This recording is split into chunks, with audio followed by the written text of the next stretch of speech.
Mesdames et messieurs, bonsoir. Samedi après-midi, le badminton associatif Choletais affrontait Aulnay. Ce fut malheureusement une défaite pour les membres du BACH, 2-6. Retour sur cette rencontre avec l'entraîneur de l'équipe première. Aulnay nous bat 6-2, donc voilà, c'est une défaite. Alors moi, je vais relativiser et des fois, je peux dire, voilà, on a pris une veste, mais pas là. Je pense qu'on a eu les matchs ont été serrés. On a eu à chaque fois c'est la même chose, c'est-à-dire que contre Mulhouse c'était ça.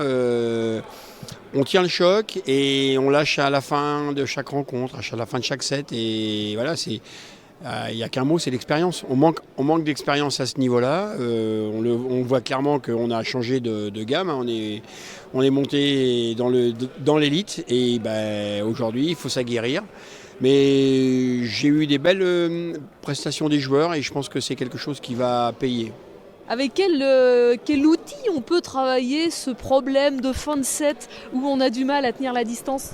C'est clair, travailler la régularité, c'est-à-dire c'est à l'entraînement, faire en sorte que les exercices durent et qu'il n'y ait pas de faute directe. Aujourd'hui, on est face à des joueurs qui ont un niveau international. Aujourd'hui, par exemple, Aulnay, c'est sur 6 joueurs, c'est 4 étrangers, 2 Français. Donc ça veut dire qu'ils vont chercher naturellement la crème polonaise ou la crème allemande, c'était le cas. Donc ça veut dire qu'aujourd'hui, pour les battre, il faut être régulier, il ne faut pas faire de faute. Et malheureusement, on a des joueurs en face qui savent ce que ça veut dire. Donc ils vont nous pousser à la faute. Ils vont faire en sorte de ne pas faire de faute, d'être réguliers, de tenir les échanges. Et puis à un moment donné, c'est nous qui craquons. Qu'est-ce qui s'est bien joué aujourd'hui ? Qu'est-ce qui était bon dans cette équipe choletaise ? Ce qui était bien d'abord, alors c'est pas forcément l'équipe, mais c'est le public, parce que le public était là en nombre, hein, donc nous c'est toujours appréciable. C'est un joueur supplémentaire, hein, ça veut dire que voilà, ça nous booste. Alors pas suffisamment parce qu'on n'a pas gagné, mais ceci dit, ce qui était très bien dans l'équipe, c'est qu'on sent qu'on se rapproche, on sent qu'on est en train de prendre de l'expérience, on sent que les Money Time ils sont...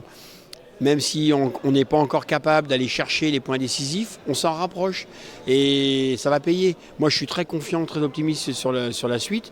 On est dans un format de compétition où il faut laisser une seule équipe derrière nous. On va la laisser, c'est sûr. Un petit mot sur cette montée en top 12.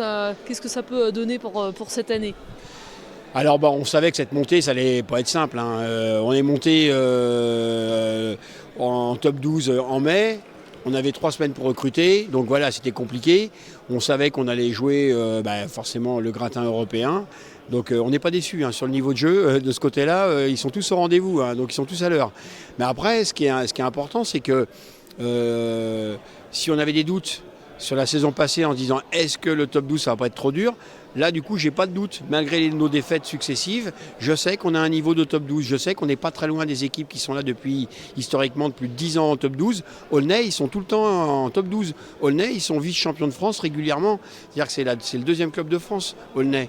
Donc ça veut dire que on perd à 6-2, mais on fait plein de 3-7, on fait des prolongations, donc on n'est pas très loin, on est dans le niveau top 12 et on n'est pas très loin de battre même des pointures.